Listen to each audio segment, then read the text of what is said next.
ملتی ہے، نصیب ہوتی ہے، عطا کی جاتی ہے، الحمدللہ۔ لیکن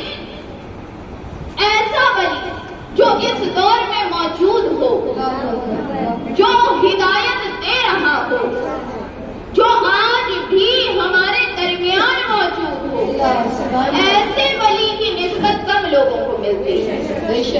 کم لوگوں کو ملتی ہے کہ کسی کو زندہ ولی کی نسبت مل جائے۔ تو ہمیں جو یہ نسبت ملی ہے یہ بہت بڑی چیز ہے، بہت بڑی چیز ہے۔ ہمارا مرشد، ہمارا شیخ، ہمارا رہبر، ہمارا رہنما غوث الاعظم سید، کیونکہ ہمارے شیخ نے انہی کو ہمارے لیے پیر بنایا ہے، اور یہ درے غوث اعظم سے جو جوڑنا ہے، اور جس ہستی نے ہمیں اس بڑے در سے پیرانے پیر کے در سے جوڑ دیا، روشن ضمیر کے در سے جوڑ دیا، تو وہ ہستی ہمارے لیے سب سے زیادہ لائق احترام اور لائق محبت ہوتی ہے۔ اسی لیے ہم یہاں پہ جمع ہوئے ہیں کہ ہم شیخ الاسلام کا ذکر کریں، وہ ہستی۔ اللہ تعالیٰ اس چیز پہ بہت بڑی بات ہے کہ انہوں نے ہمیں یہ نسبت دے دی ہے، یہ نسبت دے دی ہے، تو ہمارے اوپر یہ فرض بنتا ہے کہ ہم اس چیز کو جانیں کہ کسی کو غوث کا اتنا فیض ملا ہے، غوث الاعظم کا اتنا فیض ملا، محبوب سبحانی کا اتنا فیض ملا، در قادریہ کا اتنا فیض ملا، تو آخر وہ ملا کیسے؟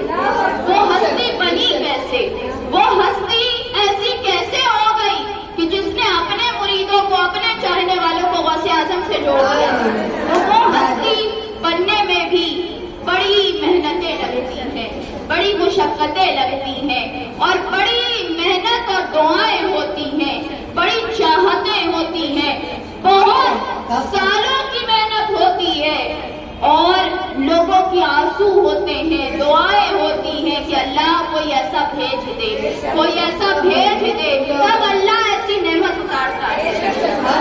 تو ہم بس اس نعمت کا شکر ادا کرنے کے لیے بیٹھے ہیں سب سے، اور ہمارے شیخ نے یہ محبت مصطفیٰ کا ایسا نسبت دی ہے ہم لوگوں کو کہ ہمارے شیخ ہمارا منہاج القرآن وہ واحد ادارہ ہے، واحد وہ دنیا کا ادارہ ہے کہ جس میں 24 گھنٹے بغیر رکے، دن رات، ایک سیکنڈ کا بھی وقت گوائے ہمہ وقت درود پڑھا جاتا ہے۔ منہاج القرآن میں درود کی ایک بلڈنگ بنائی ہے جسے گوشہ درود کہتے ہیں۔ ہمارے شیخ نے یہ کہا ہے کہ یہ بلڈنگ گوشہ درود جو بنی ہے، یہ بلڈنگ قیامت تک رہے گی، لوگ اس کی زیارت کرنے آئیں گے، قیامت تک لوگ اس کو دیکھیں گے کہ ایک وقت میں لوگ ایسے بھی تھے جنہوں نے، کچھ لوگ مسجد بناتے، کچھ لوگ مدرسہ بناتے، کچھ لوگ کچھ اور بناتے، لیکن کچھ ایسے بھی آقا کے عاشق تھے جو گوشہ درود میں بلڈنگ بنایا، اور انہوں نے صرف اور صرف آقا پہ درود پڑھنے کے لیے یہ ایسا گھر بنایا کہ جسے درود گھر کہا جاتا ہے، ہمیشہ درود پڑھا جاتا ہے اس میں۔ یہ ایک ایسی جگہ ہے جہاں 24 گھنٹے درود پڑھا جاتا ہے۔ تو یہ معیاری جس کو کہتے ہیں نا تاریخی کام جو کبھی نہیں ہوا، کبھی نہیں ہوا۔ لوگوں نے مسجدیں بنائی ہیں، مدرسے بنائے ہیں، ادارے بنائے ہیں، لیکن گوشہ درود جس میں میرے آقا پہ 24 گھنٹے درود پڑا جائے، ایک وقت کے ضائع کیے بغیر، اس میں جیسے شیخ نے کہا ہم اپنے آقا کو کچھ دے نہیں سکتے، نہ نذرانہ دے سکتے، نہ ہمارے آقا کو ہم تحفہ دے سکتے ہیں تو ہم درود اور سلام دے سکتے ہیں۔ تو بس ہم اگر اپنے آقا کو چاہتے ہیں، کوئی کبھی دیتا ہوگا، کوئی کبھی دیتا ہوگا، میرا عشق یہ کہتا ہے ہم وقت تو یہ ہر وقت درود و سلام کے نذرانے ہوتے رہتے ہیں۔ تو یہ چیزیں جو کبھی کسی کے ذہن میں نہیں آئی، اللہ نے جب کسی کے ذہن میں اتاری تو وہ کیا ہستی ہوگی کہ جس نے یہ بنا دیا۔ اب قیامت تک کے لیے تاریخ اس پہ چلے گی، یہ ایک نیا کام، صدی کا نیا کام، 1400 سال کے بعد پہلی بار کوئی ایسا کام، ایسا یہ عشق مصطفیٰ ہے جو ہمارے تنظیم کا مرکز ہے۔